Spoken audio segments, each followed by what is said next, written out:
Hey everybody, this is the Sliders Review, and I'm here today to talk to you about The Alienist Season 2, Episode 1, the Ex Or Infatatum, which means is Latin for Out of the Infant's Mouth, and Episode 2, Something Wicked. So I decided to combine these two episodes mainly because there isn't that much that's going on in episode one. It's kind of more of a watered down season. There was a lot of heavy dialogue in episode one. Um, this season, see, I've always had problems with this season. It felt so watered down as compared to last season. There is an infinite threat in the form of little babies, but it's like the visuals, the intensity, all this other stuff. It just didn't have that great feel that season one had. I think because maybe they told them to tone it down because like season one was so like, oh my god, like, you know what I'm saying? So they probably had to like water it down a little bit for season two. Also dealing, instead of little boys, this time they're dealing with little newborn baby girls and stuff. And so like, yeah, so they probably had to tone down like the everything. But I don't understand why they had to tone down like the great visuals and like like the cities and stuff like that. Like that was one of the things that was eye popping about season one. So like in this episode, it starts off and it's very grueling, it's very disturbing. There's a woman giving birth, and it's a painful birth too. She's hollering, she's screaming, it's gut wrenching and stuff. She's at a hospital, which is called Lying in the Hospital, which is kind of like just a regular hospital where they give birth, and there's also a hospital where they like let poor women give birth, and they also perform things that they probably shouldn't, like abortions and stuff. And it's helmed by Dr. God, I don't know how you say his name. Dr. Marcoe or something like that. Marco or something like that. And the head nurse matron. And yeah, this is like the fact that it's called lying in the hospital. Yeah, there's some lying stuff going on, all right. And so like there's a woman, Martha Naps, and so she's the one who's giving birth, right? And all of a sudden, she just starts going crazy. She starts wreaking havoc all over the hospital, throwing stuff around. She wants to know where her baby is and stuff because she can't find her baby girl. So she just went like nuts. So the doctors and all them, they sedate her. Something's going on there. Well, now, in the next scene, we see Sarah Howard. And a lot has changed for all of our characters that have returned from season one. A year has passed. And Sarah is just like riding down the street in a stagecoach like a maniac. She's just like speeding and everything past people. I'm surprised she didn't hit people, but the way she's driving through the streets, that's the good visuals right there I'm talking about. Like, it's very eye-catching. But she is driving like a straight up maniac. Oh, those women stagecoach drivers. And so she goes to a building. It's her building. She now has left the police force and has created her own detective agency where she has two female assistants, Bitsy and Millie. And so I guess she got tired of the corruption in the police force. Plus, Dole is now the new like captain dude. So yeah, and so like she goes to collect John. John has changed as well. 1 year prior of the events of last season, John now has a fiance. Oh yes, her name is Violet Hayward, and she is the goddaughter of the chief and editor dude at the New York Times Journal. And that dude is William Randolph Hearst. And so, like, of course, when all these like murders and stuff are happening, he really wants to start like investigating and investigating hard. So after collecting John, they head to a place where a woman is about to be executed. Yes, the electric chair is making its debut in America and stuff.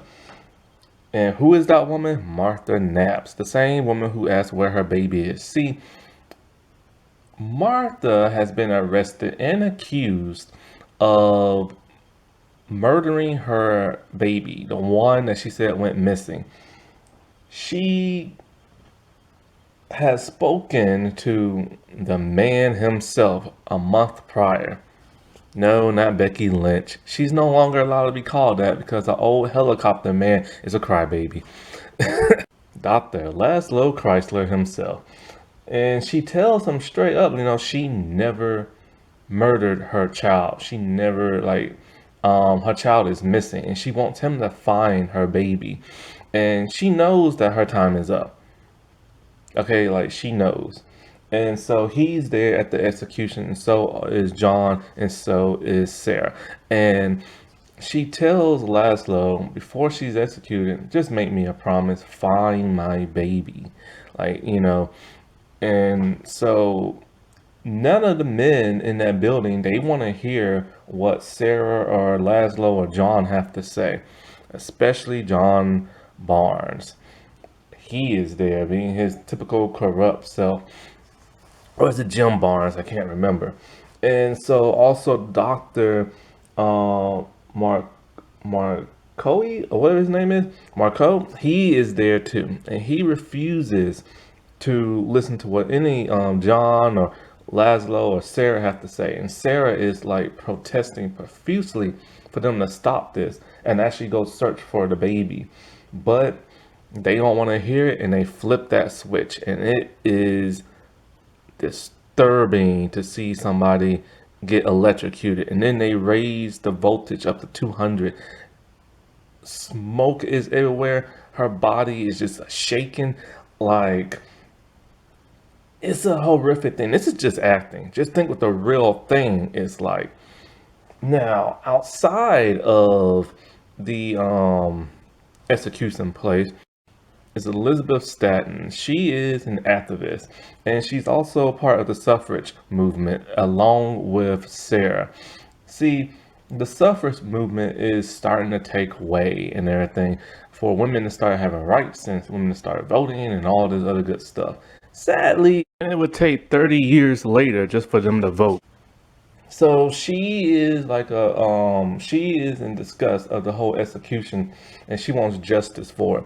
We see tons of women with signs in protest, and the cops are being brutal to them. They shove them on the ground. They're hitting them with a nightstick. Blood is gushing from their face. One of these women that we see is Cyrus's niece, Joanna Crawford. She takes a bigger role in this season than she did in the first season. She only appeared in one episode in the first, but she is in plenty of episodes in the second season. She's only there's only 8 episodes in this season as opposed to 10 in the first. Also, we get to see the brand new Stevie.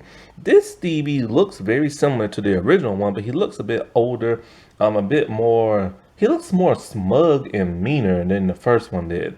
Also, this one has a very, very, very strong either Irish or English type accent. In fact, a lot of people this season have a lot stronger accents. Like Bitsy, she has a very strong accent. I guess because people started complaining because nobody had an accent in the first season, and this is the time when a lot of immigrants and stuff were coming over to America, and where were the accents? Now, because she is a woman, when she did try to see the execution and everything, the police did not want Sarah inside, probably because of Dole, and probably because she's a woman and they're men and stuff like that. They let John and everybody else in. So she has to bust out some credentials talking about, Theodore Roosevelt and how he works for the Navy now directly to the president and everything. So he is now gone from this season. So after the execution and everything, our 3 stars, they reminisce and everything. And John Chrysler decides to pay Sarah a visit at her new detective agency. And we get to take a good look inside, and she has a lot of stuff. It's very muted in her office, And when he goes there, I swear, man, only he can deliver a line like this. Like, first, she doesn't even know he's in the building. She sees like the silhouette of a man. She is terrified. See, in this season, she is showing a whole lot more of emotion than she ever did in the first season. The events of what happened in the last season have kind of like rocked her a little bit to where she is now fearful and carries her father's gun everywhere she goes now. And so, like,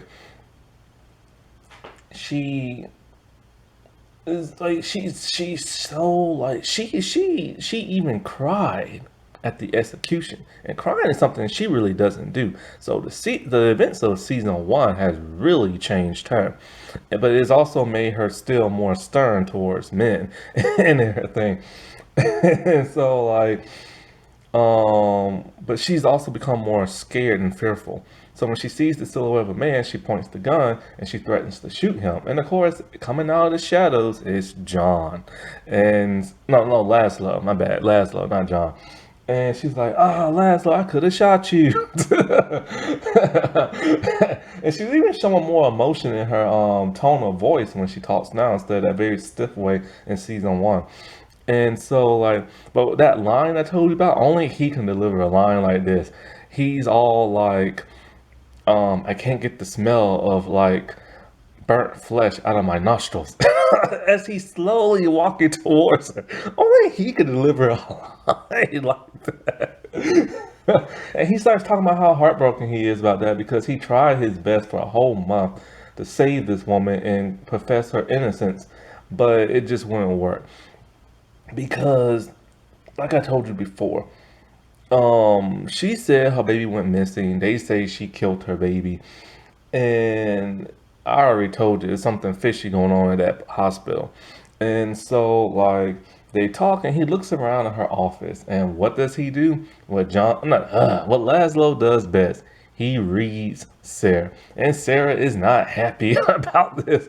He's all like, "Ah, I see you like decorated your office with things that are very personal to you and like mean a lot to you." And there's basically a bunch of rifles in there, like a lot of rifles and a lot of muted stuff, and most of the stuff you see like a man would have. Of course, 'cause her father taught her how to be more like a man anyway.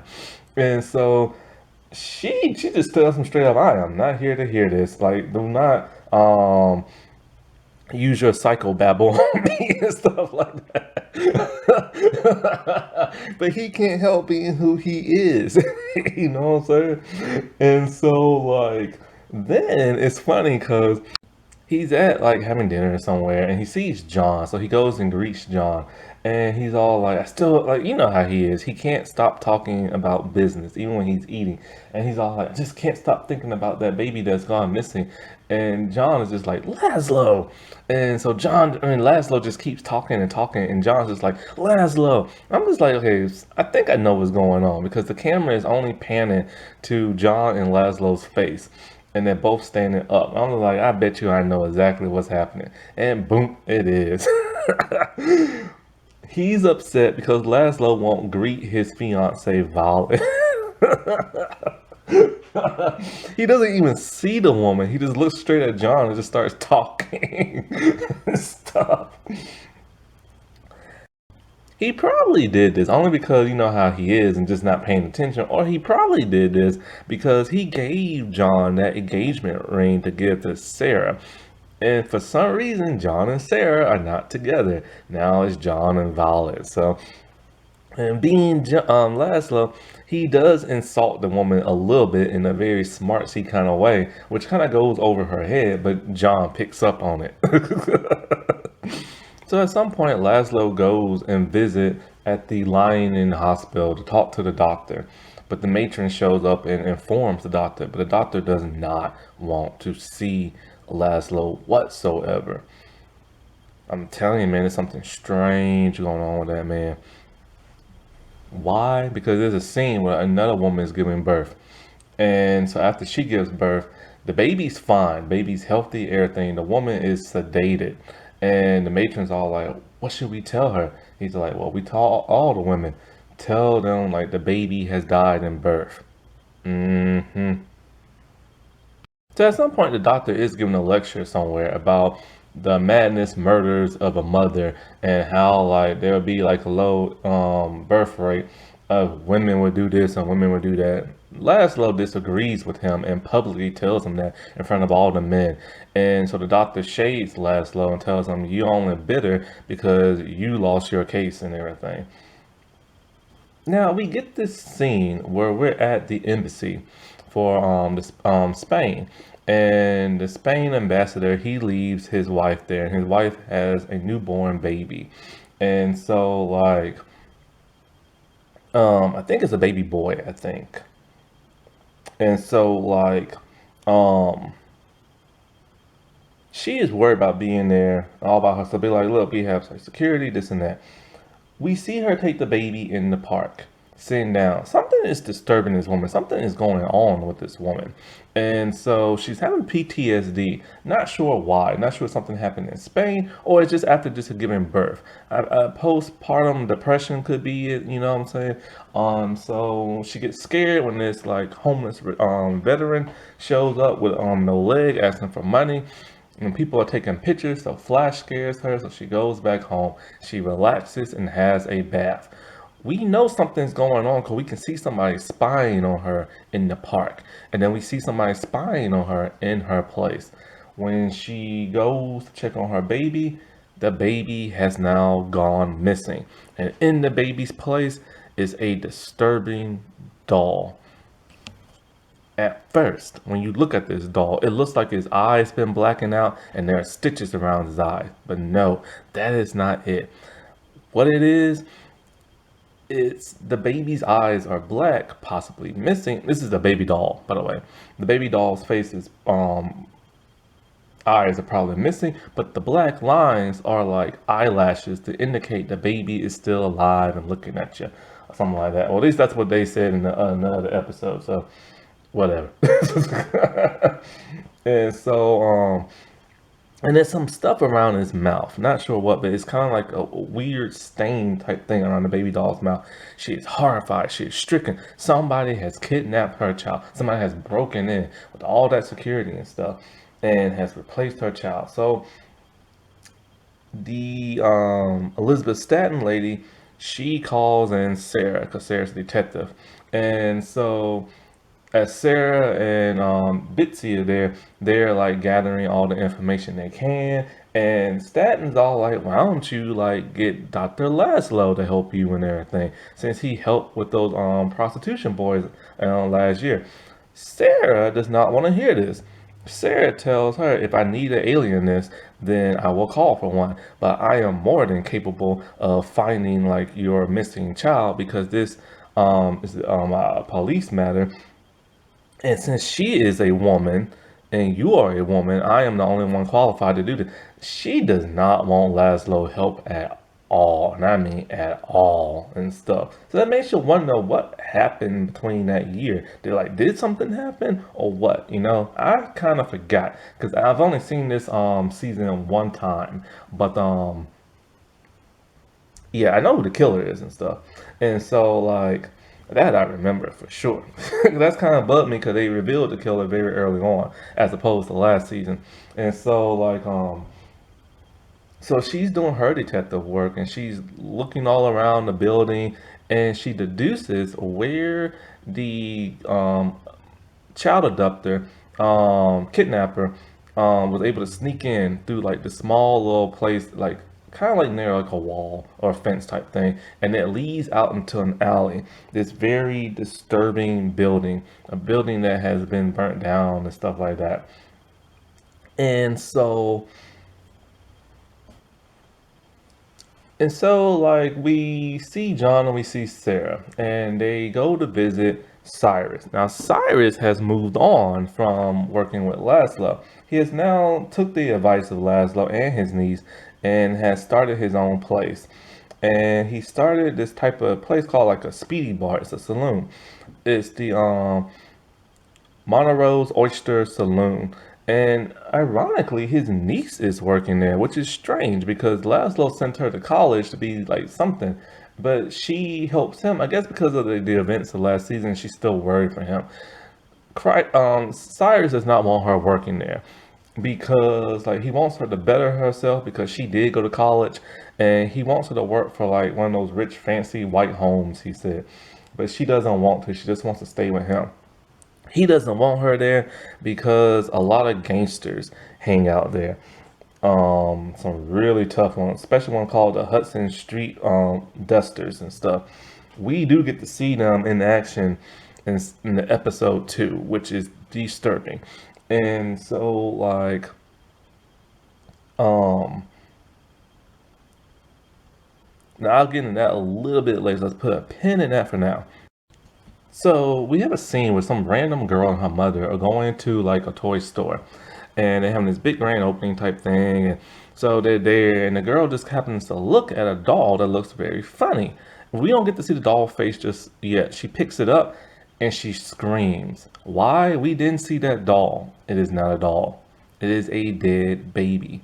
Its face is black and blue, and then there is some black ooze running out of its mouth. It is very, very, very disturbing. So, this of course alerts the police. And finally, the Iverson brothers have shown.